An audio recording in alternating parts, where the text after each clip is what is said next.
안녕하십니까? 오늘은 중국의 호주에 대한 보복과 시진핑의 내몽골 말살 정책이 불러온 중국의 전력난에 대해서 정리해드리는 시간을 가져보고자 합니다. 사건의 처음 시작은 2020년 4월입니다. 중국 정부가 코로나19 발원지 조사에 나서겠다고 밝힌 호주에 대해 경제보복을 경고했었는데요. 호주산 소고기와 와인의 중국 수입을 중단할 수 있다 라고 협박을 했습니다. 처음에는 협박이었지만 한 달도 되지 않아 실제로 중국이 호주산 쇠고기 수입 금지 조치를 내놓게 됩니다. 다른 영상에서도 언급해드린 환구시보를 통해 밑에 보시면 호주는 중국의 신발 밑에 붙은 씹던 껌처럼 느껴진다. 항상 소란을 피우기 때문에 가끔 돌을 찾아서 문질러줘야 한다. 라는 노골적인 발언을 통해 호주 사람들의 감정을 건드리게 됩니다. 그리고 머지않아 호주산 보리에 관세를 매기면서 경제 제재 조치를 이어가게 되었고, 그 후로 한 달도 지나지 않아 유학과 여행도 막아버립니다. 그래도 상반기까지는 철저하게 본인들의 이익을 지켜가며 경제 제재 조치를 취합니다. 오히려 상반기까지 중국이 호주로부터 예년보다 훨씬 많은 양의 석탄을 수입하는데, 이는 지나고 보니까 나중에 이어지는 호주산 석탄 수입 금지 조치를 위한 수입이었고요.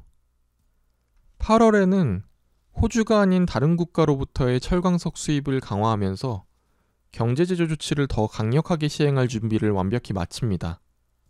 9월 초에 나온 호주의 2분기 GDP 성장률이 매우 안 좋게 나오자 중국은 여기에 쐐기를 박으려 본격적으로 석탄 수입을 막기 시작합니다. 국내 석탄 가격이 호주산 대비 현저히 높음에도 불구하고 중국 정부에서 보조금을 주면서 국산을 구매하기 시작하고요. 검역을 강화하기 시작하면서 수입에 걸리는 시간을 현저하게 늘려버립니다. 결국에는 10월 초에 본격적으로 호주산 석탄의 수입을 금지하게 됩니다. 본격적인 문제는 이제부터 일어나는데요. 유학과 여행에 대해서는 코로나 시기여서 영향이 전혀 없고, 소고기, 보리, 와인 등의 수입을 막은 상태에서 철광석에 대한 수입만을 유지해왔는데, 막상 철광석 가격이 몇 배 이상 뛰어버리면서 나머지 수입 제한 조치한 것보다 호주가 돈을 더 벌어간 겁니다. 이에 중국 정부는 호주의 마지막 숨통인 철광석을 끊기 위해서 어마어마한 실책을 저지르게 됩니다. 바로 전기료를 늘리기로 한 건데요. 수입하는 철광석을 최대한 줄이고 해외에서 수입을 재개한 고철로 대체하겠다는 거였죠. 석탄은 아직 싸니까요. 철광석에 비해서요. 이때 중국은 2010년 이후로 고철 수입을 중단했었습니다. 네, 2010년 맞습니다. 이때도 중국이 석탄 가격 급등 때문에 한번 크게 고생했던 그 해죠. 이렇게 머리가 안 좋으면 몸이 고생을 하게 됩니다.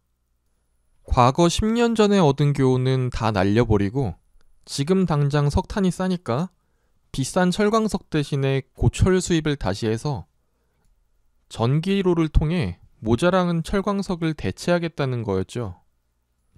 석탄 수입은 막아놓고 전기로를 내부에서 펑펑 돌리기 시작하니까 당연히 전력 부족이 오기 시작합니다. 그런데 작년 겨울에 중국에 닥친 한파가 심상치 않습니다. 결국 겨울 내내 석탄 아끼자고 3도 이하에서 난방 금지, 엘리베이터 운행은 3층 이하 금지, 조명 금지, 중국다운 해결책이죠. 본격적인 한파가 오기 시작하니까 문제는 더 심각해집니다. 강은 얼어붙어서 수력 발전도 안 되는데 석탄은 점점 비싸지고, 만약에 정전이라도 일어나면 전력기업 사장들 모가지 날아가게 생겼으니까요. 이렇게 어찌저찌 겨울은 버텨냈지만 중국 정부는 여기서 추가적으로 오판을 더합니다. 앞으로 1년 동안 태양광이나 수력, 원자력을 열심히 늘리면 모자른 석탄을 커버 가능할 것이라는 생각을 하고, 호주와의 추가적인 관계 개선 없이 그대로 버티기를 시전합니다. 하지만 여기서 시진핑이 돌이킬 수 없는 두 번째 실수를 저지르게 됩니다. 바로 아까 전력 공급의 문제를 내임원구, 즉 내몽골 자치구의 석탄 관련 부정부패를 그 범인으로 정한 건데요. 대충 요약하면 작년에 석탄 부족 때문에 고생한 건 부정부패로 인해 석탄값이 많이 올라서다 라는 거겠죠. 밑에 보시면 공산당 관리가 되면 국가자원을 가지고 뇌물을 받고 권력과 돈을 거래한다며 그 죗값은 언젠가는 치러야 한다. 저 발언을 한 장소가 어디냐면 전국인민대표대회, 중국에서 1년에 가장 중요하고 큰 행사에서 직접적으로 박살을 낸 겁니다.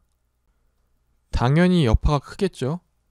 내임원구 1400여 명 정리라고 나오는데 중국에서 정리가 무엇이냐? 밑에 보시면 나오죠. 사형, 집행유예, 징역 16년에서 18년형, 중형이죠. 단순히 관리들만 추청한 거면 상황이 이렇게까지 오지는 않았을 것 같습니다. 이렇게 상부 공산당원들을 이 지역에서 숙청한 다음에 문화적 공감대를 강조하며 국가 공용어 문자, 즉 중국어의 보급을 위해 국가 통일교재 사용의 전면 추진을 요구.